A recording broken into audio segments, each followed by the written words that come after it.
Hello students, good morning everyone. How are you? I am absolutely fine and hope to you same at your home. My dear students, it's chemistry for 12th class. तो 12th class में एक बड़ा important topic अभी आपका इस chapter 5 जो कि हमारा चल रहा है, चैप्टर 4 सरफेस केमिस्ट्री। वहाँ पर एक छोटा सा टॉपिक रह गया है, मैं आपको ज़रा उसको समझाने की कोशिश करता हूँ। Please be concentrated. तो देखिए, मैंने कल आपको सेल्फ सिलेक्टिव कैटलिस्ट आपको पढ़ाए थे। सेल्फ सिलेक्टिव कैटलिस्ट आपके और उसका एग्जांपल आपको बताया था जियोलाइट्स। जितने भी जियोलाइट्स हैं वो सब सेल्फ सिलेक्टिव कैटलिस्ट के एग्जांपल हैं। उनमें से मैंने ZSM5 एक बेस्ट जियोलाइट है, उसका एग्जांपल आपको दिया था। तो उससे अब मैं आपको एक चीज़ बता देना चाहता हूँ। यहाँ पर एक टॉपिक है एक्टिविटी ऑफ कैटलिस्ट। ये बहुत ज़्यादा आता रहा है एग्जाम्स में। एक्टिविटी ऑफ कैटलिस्ट, एक्टिविटी का मतलब क्या है, ठीक है। तो देखिए, मैं आपको एक एग्जांपल की हेल्प से समझाऊंगा। पहले थोड़ा सा, एक बहुत छोटा सा टॉपिक है और आपके बहुत ही जल्दी ये समझ में भी आ जाएगा। जब हाइड्रोजन गैस की केमिकल इक्वेशन कराई जाती है ऑक्सीजन गैस के साथ, तो कोई प्रोडक्ट नहीं बनता, नो रिएक्शन। कभी भी हाइड्रोजन ऑक्सीजन गैस को आप ऐसे आराम से मिलाते रहिए, कुछ नहीं होगा। लेकिन होना क्या है कि जैसे ही यहां पर आपने कैटलिस्ट को दिया, एक कैटलिस्ट की सिचुएशन को दे दिया आपने प्लैटिनम, तो ऐसा होता है कि कुछ केमिकल रिएक्शन ऐसी होती हैं कि वो नहीं होती, लेकिन जैसे ही आप कोई कैटलिस्ट लगा देते हो तो नियर अबाउट 10 की पावर 10 टाइम्स ज़्यादा हो जाती है। इतने गुना ज़्यादा तेजी से इक्वेशंस चलती हैं in presence of a catalyst. तो यहाँ भी वही है एक्टिविटी ऑफ ए कैटलिस्ट, मतलब to giving the speed of the chemical reaction. Chemical reaction को स्पीड देना, केमिकल रिएक्शन का जल्दी से होना। तो जब प्लैटिनम आप यहाँ पर लगा दोगे तो आसानी से, जबकि कभी भी ये दोनों आपस में नहीं बनते हैं, लेकिन जब इनकी इक्वेशन कराई तो आसानी से वाटर बन गया with violence sound, violence sound के साथ, सनसनाहट के साथ, आवाज के साथ वाटर बना बिटवीन द रिएक्शन हाइड्रोजन और oxygen presence of platinum catalyst. तो ये क्यों हुआ? इस कैटलिस्ट की वजह से हुआ। So here is activity of catalyst may be defined as the ability of a catalyst to giving the speed to the chemical reaction. This is called activity of catalyst. मैं दोबारा से बता देना चाहता हूँ, activity of catalyst may be defined as the ability of a catalyst to giving the speed to a chemical reaction. Chemical reaction को speed देना क्या कहलाता है? Activity of catalyst. एग्जाम्पल ये formation of water in presence of platinum catalyst by the chemical reaction of hydrogen gas and oxygen gas. उम्मीद करता हूँ आपके ये बहुत अच्छे से समझ में आया होगा। एक्टिविटी ऑफ कैटलिस्ट में भी defined as the ability of a catalyst to giving the speed to the chemical reaction. Chemical reaction को स्पीड देना ही एक्टिविटी ऑफ कैटलिस्ट कहलाता है। पहले यहाँ ऐसा कुछ नहीं था, स्पीड कुछ भी नहीं मिल पा रही थी, लेकिन जैसे ही ये आ गया तो बहुत ज़्यादा स्पीड यहाँ पर आपको मिल गई। ओके स्टूडेंट्स, तो मैं आगे लेकर के आपको चलता हूँ, नेक्स्ट टॉपिक की तरफ लेके चलता हूँ। वो इससे भी ज़्यादा अच्छा टॉपिक है। वो जो टॉपिक अब मैं आपके सामने लेके आ रहा हूँ वो इससे भी ज़्यादा अच्छा टॉपिक है, और उसका नाम क्या है मैं आपको बता देना चाहता हूँ। बस ये एक्टिविटी मैं यहाँ से हटा देता हूँ, बाकी सब कुछ वो सेम है। और उस टॉपिक का नेम है my dear students selectivity of catalyst. Wait for a moment.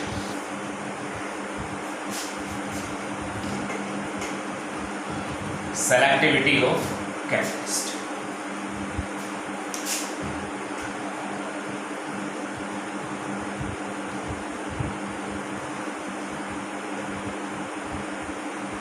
यही सेलेक्टिविटी ऑफ कैटलिस्ट। अब इसके लिए मैं आपको पहले कुछ एग्जांपल समझाऊंगा जिससे आपको पता लग जाए कि ये कैसे, क्या टॉपिक है ये। पहले आप एग्जांपल समझिए बहुत अच्छे तरीके से। ये है कार्बन मोनोऑक्साइड गैस और ये है हाइड्रोजन गैस। जब इनकी केमिकल रिएक्शन हो रही है इन प्रेजेंस ऑफ कॉपर, तो ये दे रहा है my dear students methanol, formaldehyde इसको कहते हैं, ठीक है। ये गैस होती है रूम टेम्परेचर पर। फिर दोबारा से कार्बन मोनोऑक्साइड की ही केमिकल इक्वेशन कराई गई, फिर दोबारा से हाइड्रोजन गैस के ही साथ। तो इस बार हमने कैटलिस्ट चेंज कर लिया। वो कौन है? कॉपर या ZNO या Cr2O3 की प्रेजेंस में जब इक्वेशन कराई गई तो इस बार बन गया मैथेनॉल, मिथाइल अल्कोहल फिर दोबारा से कार्बन मोनोऑक्साइड गैस की ही केमिकल रिएक्शन हाइड्रोजन गैस के ही साथ कराई गई, लेकिन इस बार प्रेजेंस में लिया गया केवल निकिल। इस बार जब निकिल आपने यहाँ पर लिया तो इस बार बना CH4 यानी मीथेन और प्लस वाटर, ये बना। इन तीनों ही कंडीशन को आप अच्छे तरह से देख लीजिए, carbon monoxide hydrogen, carbon monoxide hydrogen, carbon monoxide hydrogen, तीनों ही कंडीशन में कार्बन मोनोऑक्साइड और हाइड्रोजन गैस की केमिकल रिएक्शन हो रही है, तीनों ही कंडीशन में। लेकिन सिर्फ कैटलिस्ट चेंज हुए हैं, और कैटलिस्ट ने चेंज होते ही पूरे के पूरे प्रोडक्ट की जो है रूपरेखा ही चेंज करके रख दी। ये एक एल्डिहाइड है, ये एक एल्कोहल है और ये एक हाइड्रोकार्बन है। ये एक एल्डिहाइड है, ये एक एल्कोहल है और ये हाइड्रोकार्बन है केवल, ठीक है, और वो भी एल्केन है। तो यहाँ देखिए अलग अलग प्रोडक्ट आपको मिले, यहाँ आपको एल्डिहाइड मिला, यहाँ एल्कोहल मिला, यहाँ आपको एक एल्केन मिला। जैसे ही आपने यहाँ पर ये कैटलिस्ट आपने चेंज कर दिए, ठीक है, तो इसका मतलब क्या है? इसका मतलब ये है कि कैटलिस्ट जो है वो एक केमिकल रिएक्शन को सेलेक्ट कर लेता है। एक कैटलिस्ट जो है वो केमिकल रिएक्शन को सेलेक्ट कर लेता है, यानी कि अगर आप ये कैटलिस्ट लगाओगे तो वो प्रोडक्ट मिलेगा, और ये वाला कैटलिस्ट लगाओगे तो वो प्रोडक्ट मिलेगा, चेंज मिलेगा, डिफरेंट प्रोडक्ट मिलेगा, जो कि यहाँ पर दिख रहा है आपको। यहाँ आप देख रहे हैं दोनों, जबकि दोनों कंडीशन रिएक्टेंट तो सेम ही है, रिएक्टेंट तो सेम है, बस अमाउंट थोड़ा बहुत हाइड्रोजन गैस का रेशियो चेंज किया है केवल। यहाँ पर 1 है, यहाँ पर 2, यहाँ पर 3 है, यहाँ पर 1:1 है, यहाँ 1:2 है, 1:3 है, बस चेंज कर दिया है। तो केवल कैटलिस्ट चेंज करते ही यहाँ पर जो है प्रोडक्ट भी आपके चेंज हो गए, जैसा कि आप देख पा रहे हो। तो my dear students, what is selectivity of catalyst? Selectivity of catalyst क्या है, ये बात हमें आपको बतानी है। तो मैं आपको बता देना चाहता, selectivity of a catalyst may be defined as the ability of a catalyst to direct a chemical reaction and giving a particular product, बस giving a particular product. The selectivity of catalyst may be defined as the ability of a catalyst to direct a chemical reaction to give a particular product, एक particular product देना। the ability of a catalyst to direct the chemical reaction and giving a particular product, this is called selectivity of catalyst। means उसने select कर लिया है, एक particular product ही वो देगा, select कर लिया है उसने। The ability of a catalyst to direct a chemical reaction, एक chemical reaction को डायरेक्ट करना, and giving और देना a particular product, एक particular product देना, this is called selectivity of catalyst। my dear, इतना important topic है, जितना सेलेक्टिव कैटलिस्ट है उतना ही ज़्यादा ही सेलेक्टिविटी ऑफ कैटलिस्ट इंपॉर्टेंट है। बस ये टॉपिक मेरी तरफ से रह गया था, इसको मुझे आपको कराना था। अब मैं आपको लेकर के चलता हूँ NCERT की एक्सरसाइज पर, वहाँ हम उसे पढ़ेंगे अच्छे तरीके से। ओके, एक एक क्वेश्चन को हमें वहाँ पर पढ़ना है। उम्मीद करता हूँ आपके समझ में आया होगा। NCERT एक्सरसाइज का सॉल्यूशन हम यहाँ पर अभी स्टार्ट कर देते हैं, ठीक है। मैं लिख देता हूँ इधर, NCERT एक्सरसाइज है सीधी, ध्यान रखना। और यहाँ पर क्वेश्चन फर्स्ट भी मैं आपको बता दूँ, क्वेश्चन फर्स्ट है आपका, देख लेना, आपके पास में होगा। क्वेश्चन है, what is adsorption and absorption. Adsorption क्या है और एब्जॉर्प्शन क्या है, ये क्वेश्चन है, और इनके एग्जाम्पल भी वहाँ पर पूछे हैं। क्या है, एक्सप्लेन करने के लिए बोला है, एक्सप्लेन विद एग्जाम्पल्स। तो इसके लिए हम चलते हैं। पहली चीज़ है आपके पास एडसॉर्प्शन। आप एडसॉर्प्शन को बताइए, मैंने आपको पढ़ाई है ये definition. Adsorption may be defined as the phenomena of attracting and retaining the molecules of a substance on the surface of liquid और solid, on the surface of solid, liquid or solid, resulting to getting a higher concentration of the substance on the surface of the adsorbent, you can say. That is called adsorption. That process, the adsorption may be defined as the phenomena of attracting and retaining the molecules of a substance on the surface of a liquid or solid resulting into a higher concentration on the surface of the adsorbent. That is called adsorption. याद रखना. The phenomena of attracting and retaining the molecules of a substance on the surface of liquid or gas, on the surface of liquid or solid, into getting a higher concentration. That is called adsorption. Adsorption आपने पता कर लिया. मैं आपको बता दूं कि adsorption एक सरफेस प्रोसेस है. ये बात हमेशा याद रखना. Adsorption is a surface process. अब बात करते हैं हम absorption. What is absorption?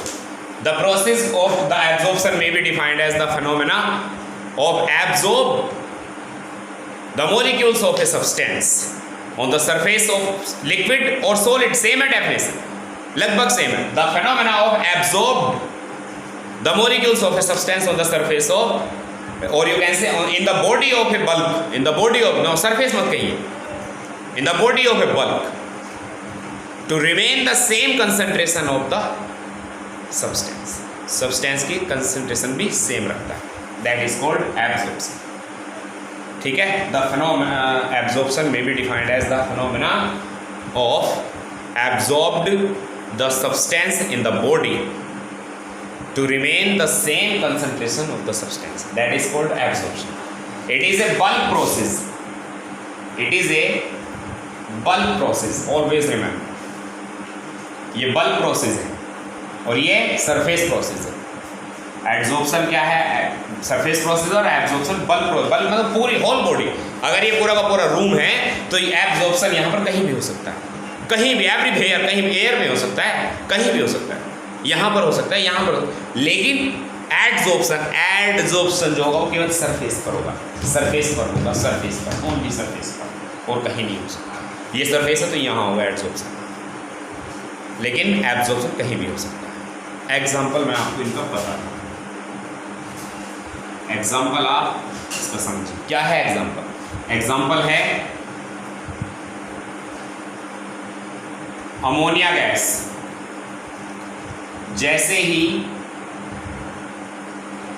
Charcoal के कांटेक्ट में आती है तो वो यहाँ पर एडसॉर्ब कर ली जाती है. Ammonia gas when comes in contact of charcoal then it is getting adsorb. ये एडसॉर्ब कर ली जाती है. जबकि अमोनिया गैस, ठीक है, वाटर के कांटेक्ट में आती है तो ये एब्जॉर्ब कर ली जाती है और बना दिया जाता है NH4OH. ये बात आप अच्छे तरीके से ध्यान रखें. ये एक एग्जांपल है. NH3 अगर चारकोल के कांटेक्ट में आएगी तो एडसॉर्प्शन होगा और जब अमोनिया गैस वाटर के कांटेक्ट में आएगी तो एब्जॉर्प्शन होगा. ये दो बातें थी, मैंने आपको ये क्वेश्चन करा दिया. What is adsorption and absorption. Important question है, भूलना मत. ठीक है, मैं दोबारा बता दें. एडसॉर्प्शन में be defined the phenomena of attracting retaining the molecules of a substance on the surface of liquid और solid resulting into a higher concentration. And here is the process of adsorption may be defined as the phenomena to absorb the molecules of a substance in the bulk to remains the concentration same. बस next question पर मैं आपको लेकर के चलना चाहता हूँ. Next question NCERT का है. What is difference between physical adsorption and chemical adsorption? Question number 2 है डिफरेंस बिटवीन फिजिसोप्शन कह लीजिए आप एंड केमिसोप्शन कह लीजिए. ये डिफरेंस बिटवीन फिजिसोप्शन एंड केमिसोप्शन, इस बारे में हम बात करते हैं.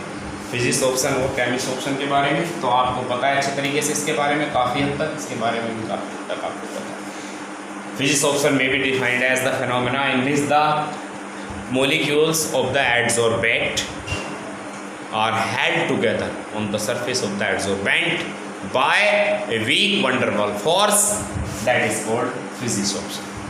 I am repeating again, Fizesorption may be defined as, Fizesorption को define किया जा सकता है, Fizesorption may be defined as a phenomena, a process or an adsorption in which the molecules of the adsorbate are held on the surface of the adsorbent by the process by weak van der Waal force.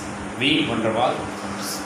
That is called physisorption. On the other hand, a chemisorption may be defined as an adsorption in which the molecules of the adsorbate are held on the surface of the adsorbent with the help of a strong chemical force. That is called chemisorption. उम्मीद है समझ में आया होगा। एडसोर्बेट हमेशा जा करके एडसॉर्ब्ड होता है एडसोर्बेंट के ऊपर, ठीक है, याद रखना। फिजिसोर्प्शन में भी defined as an adsorption in which the molecules of the adsorbate are held on the surface of the adsorbent with the help of weak van der Waal force, that is called physisorption. And chemisorption may be defined as a phenomena in which the molecules of the adsorbate are held on the surface of the adsorbent with the help of a strong chemical force, that is called chemisorption. ये एक temporary process है, जबकि ये एक permanent process है, ठीक है। अब एक क्वेश्चन आ जाता है यहाँ पर, क्वेश्चन कई बार आता रहा है ये, फाइनली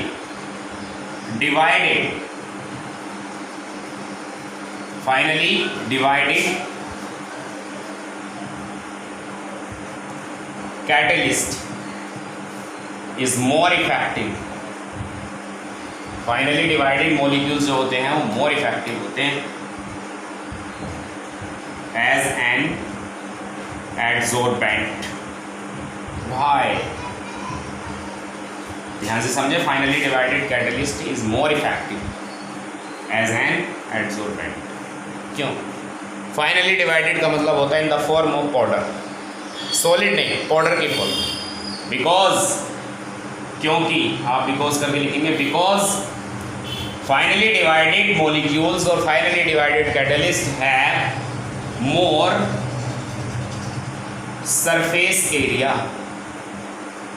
क्योंकि फाइनली डिवाइडेड जब आप किसी भी चीज़ को कर लोगे, तोड़ लोगे, उसको बिल्कुल बारीक कर लोगे, पाउडर बना लोगे, तो सरफेस एरिया तो बढ़ गया, और जैसे ही सरफेस एरिया बढ़ जाता है वैसे ही एडसॉर्प्शन की जो प्रोसेस है वो इंक्रीज हो जाती है। With the increasing of adsorption surface area the adsorption is always increase, always remember, ठीक है। ये 3 क्वेश्चन मैंने यहाँ पर आपको कराए हैं, बाकी क्वेश्चन मैं आपको सेंड करता हूँ, उनको आप सॉल्व कीजिएगा, जो ना हो उससे बताइएगा। Thank you and have a nice day students.